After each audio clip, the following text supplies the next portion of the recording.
Double on view, এখানে কিছু double on ভিউতে একটু সময় অতিবাহিত করার পর আবার রওনা দিলাম। এখন একটানা যাব বলিপাড়া। বলিপাড়া ভাই আগাই আসেন। বলিপাড়া গিয়ে আমরা ওই জায়গায় অনেকক্ষণ ডকুমেন্টেশন জমাইতে হয়, আইডেন্টি কার্ড যে ফর্ম ফিল আপ করতে হয়, যার কারণে ওই জায়গায় আমাদের একটু সময় লাগবে। ওই জায়গায় লাঞ্চ করবো, 1-2 ঘন্টা সময় জায়গায় চলে যাবে। তাহলে তারপরে তামাতঙ্গি গিয়ে ছবি তুলে 6টার মধ্যে বের হতে একটু কষ্ট হয়ে যাবে। তারপরে চেষ্টা করবো ডিম পাহাড় অবশ্যই 6টার আগে বেরোতে হবে, 6টা আগে ছাড়া সম্ভব না।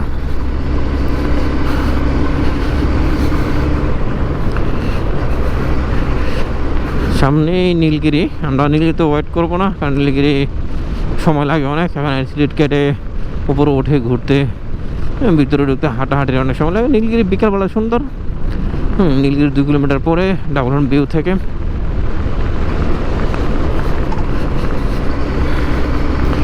নীলগিরির আমরা সময় অতিবাহিত করলে হয়তো আমরা আর ওই যে আজকে আর ডিম পাহাড় পার হতে পারবো না। কারণ নীলগিরি নামলে আপনাকে মিনিমাম 1-1.5 ঘন্টা সময় তো অটো চলে যাবে, টেরও পাবেন না। কারণ পুরো নীলগিরি ঘুরতে 1-1.5 ঘন্টা সময় লাগবে, ছবি তুলতে বিভিন্ন পয়েন্টে।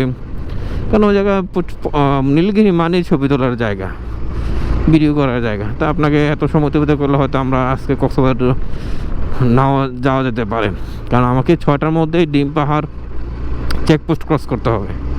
তারপরে হয়তো দেয় না, অনেক সময় দেয় ঝামেলা করে। তা চাচ্ছি না ঝামেলা করতে, ঝামেলা না করে আমরা ইনশাল্লাহ চলে যাবো হোটেল সিমহাম। এদিকে স্থানীয় কিছু হোটেল, ইচ্ছা করলে আপনারাও এখানে খাওয়া দাওয়া করতে পারবেন।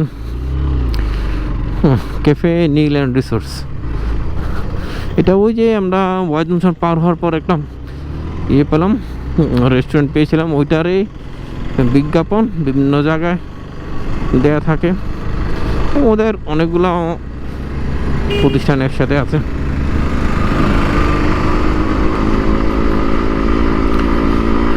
বলিপাড়া 15 কিলো,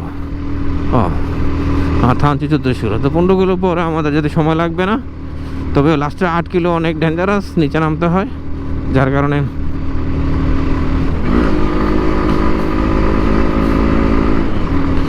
এখানে একটু এই যে আমরা এই মোড়টা পার হওয়ার পরে হয়তো আমরা এতে পৌঁছে যাব নীলগিরিতে। নীলগিরি আমরা বাম পাশে ফেলে রেখে সোজা চলে যাব, কারণ নীলগিরিতে কখনো উঠবো না, থামবো না, সময় লাগবে অনেক। নীলগিরি আলাদা একটা স্পট, ঘোরার থাকার ইচ্ছে হলে থাকতেও পারবে না এখানে। এই যে নীল রিসোর্ট, বাঘ পেরুলেই লেখা আছে, বাঘ পেরুলেই নীল রিসোর্ট। তার মানে এই যে উপরে এই পুরোটা নীলগিরি, পুরোটা নীলগিরি। আমরা এখানে উঠবো না, এখানে ঘুরে ঘুরে এদিকে আসা যায়। এখানে হেলিপ্যাড আছে, হেলিপ্যাডের ছবি তোলা যায়। আর ওই পাশে অনেক ভিউ আছে, অনেক পাহাড়ের মানে দিক নির্দেশনা আছে, কোন দিকে কোন পাহাড় সেগুলোর ভিউ ওই জায়গায় আছে। এই যে এটা নীলগিরি, আমরা নীলগিরিতে যাব না, আমরা সোজা চলে যাচ্ছি বলিপাড়ার দিকে। এখানে স্থানীয় কিছু ফুড পাওয়া যায়।